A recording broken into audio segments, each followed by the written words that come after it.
Okay, so today is April 30th, 2026. Sorry, I'm just doing with my hands. But it's Thursday, April 30th, 2026. So because it is the last Thursday of the month, I guess I'll just kind of do a quick what did I do in April? Which should be quick because I don't feel like I did a whole lot. Um like Jose was watching Friendship is Magic, and then he had stopped for a bit. But then he finally got back on the horse. No pun intended. I was like, as the phrase was in my head, I was like, oh, this is kind of fun in that regard.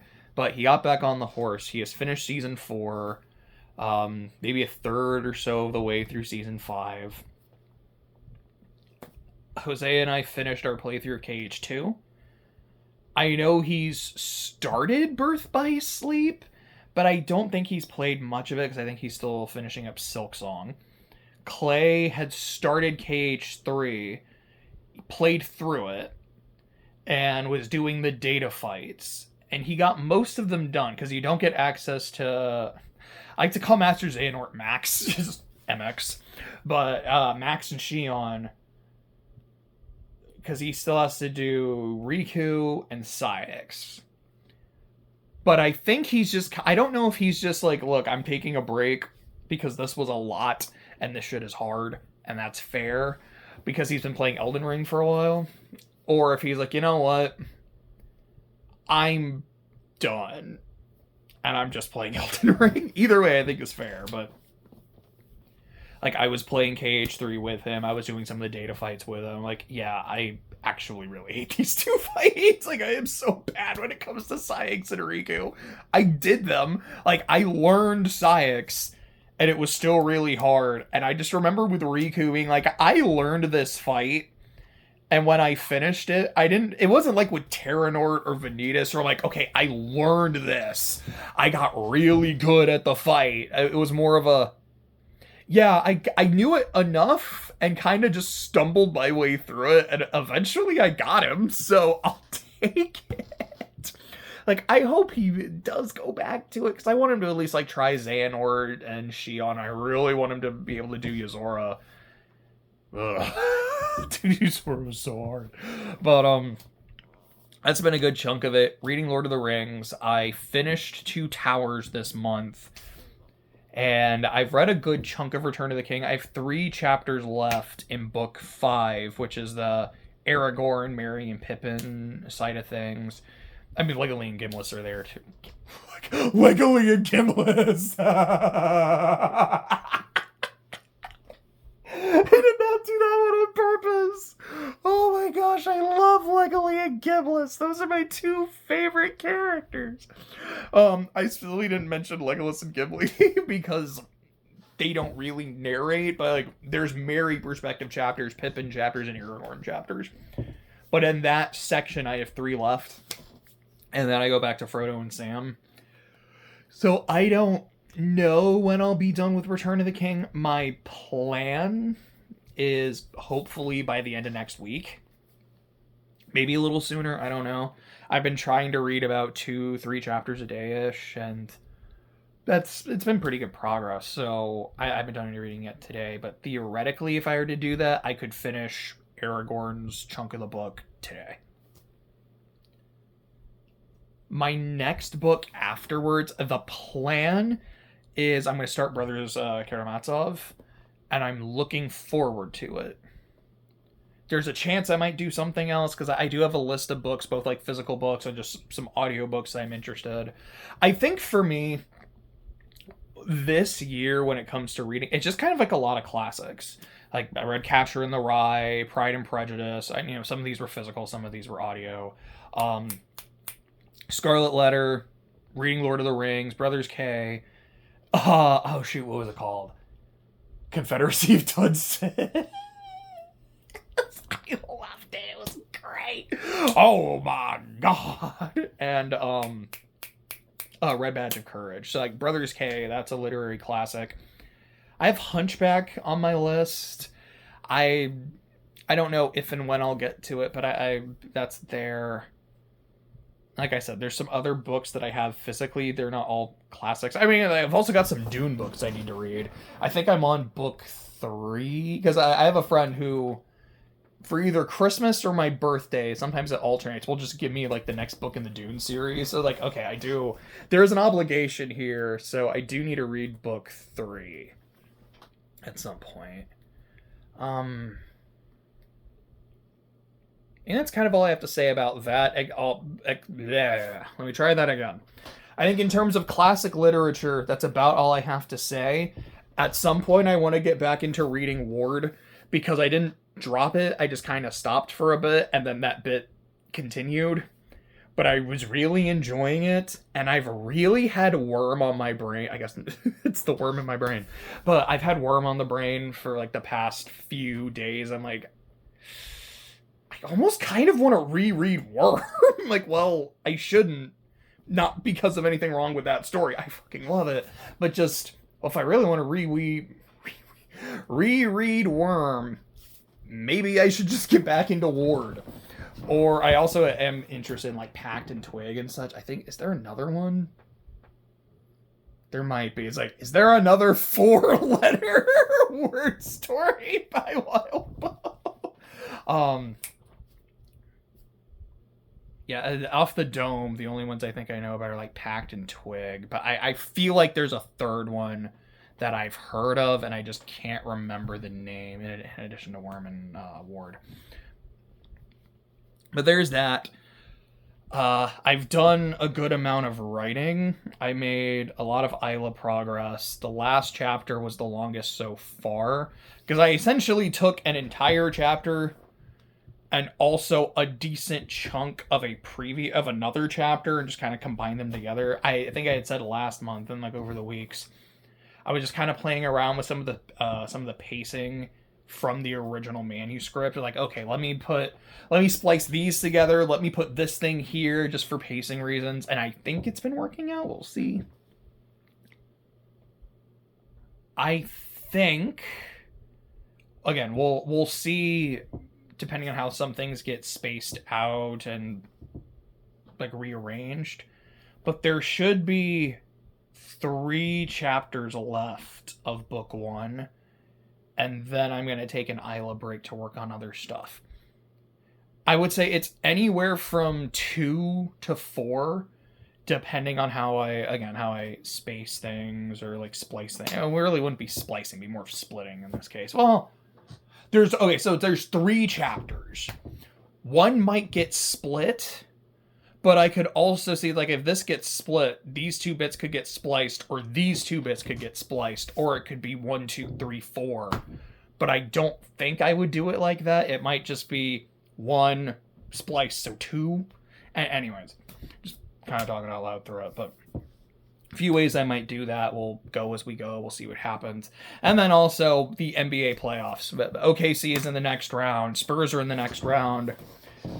I think everything else is in a game 6.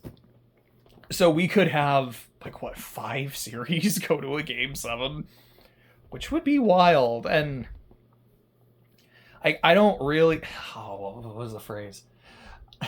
So there's the phrase, like, I don't have a dog in the fight, or I don't have a horse in the race. And a buddy of mine was like, okay, the way you gotta say it is, I don't have a horse in the fight. Because everyone will know what you mean, but will be really confused with how you say it.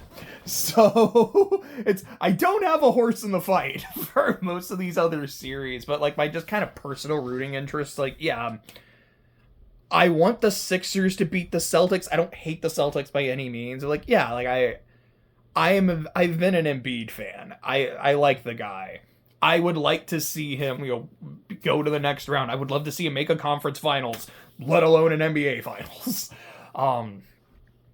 The Magic are just kind of a team I tend to always root for. Again, like, I have my team that does not change. I was like, yeah, I low-key kind of like the Magic. I want to see them do well. Cavs, Raptors. I guess the Cavs, but I don't feel particularly strong either way.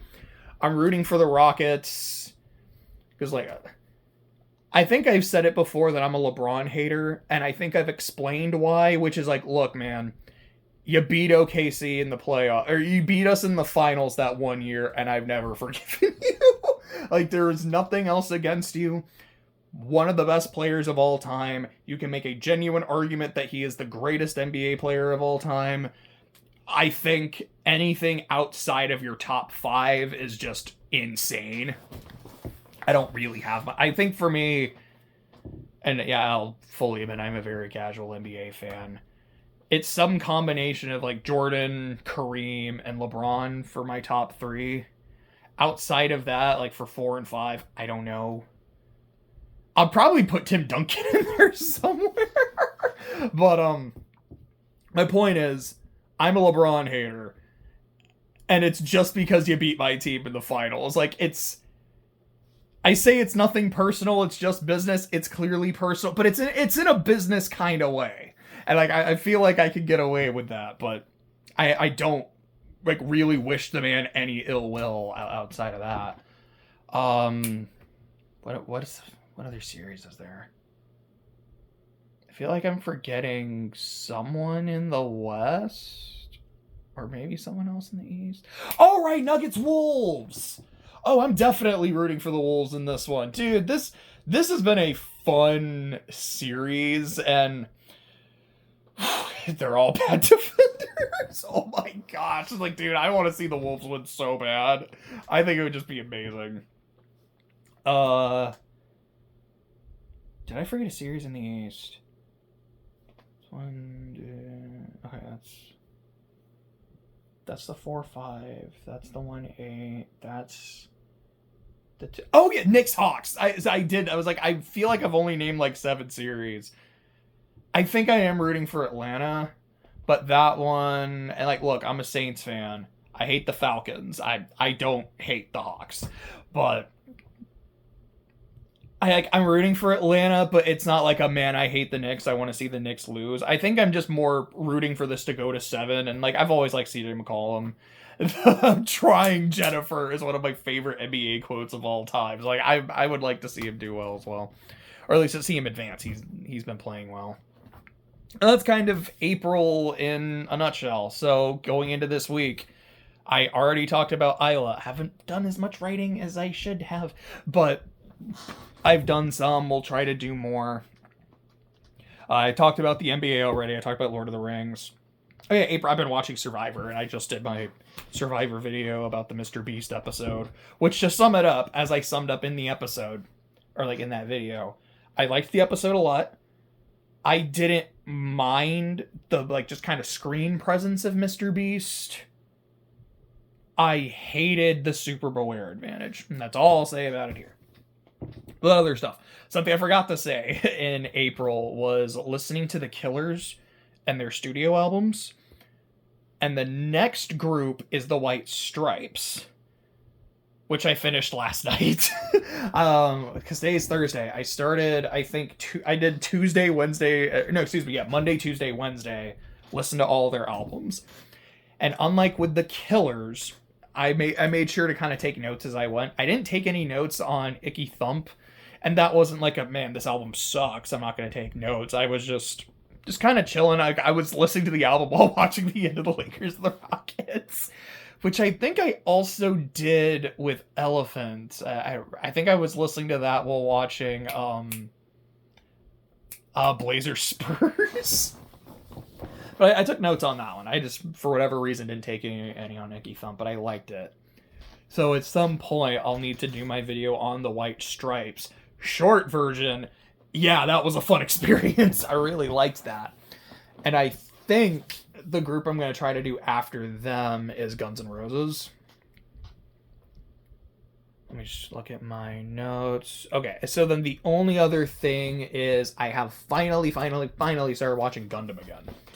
I am halfway through Gundam Seed. That does not mean I finished Seed and I'm now on Destiny, just like of actual Seed. I've watched 48 episodes. I know it's technically 50, but I'm watching the HD remaster on Crunchyroll because that was the only version they had. And it was only 48 episodes, and I learned that it's just because they cut the 2 recaps. So I'm halfway through.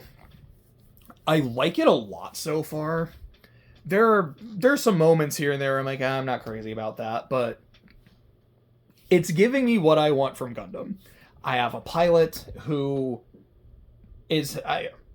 Oh, you okay, bud? You're right behind it?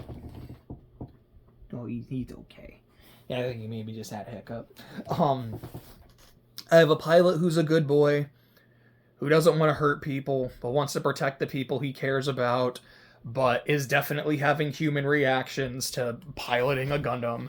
I've definitely seen some war crimes. I have seen some really interesting...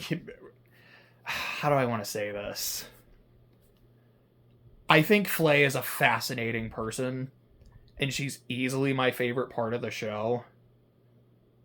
And I'm really interested to just see how this all plays out. I think that's kind of how I'll leave it for now. I think that's kind of it for this video. See you in the next one.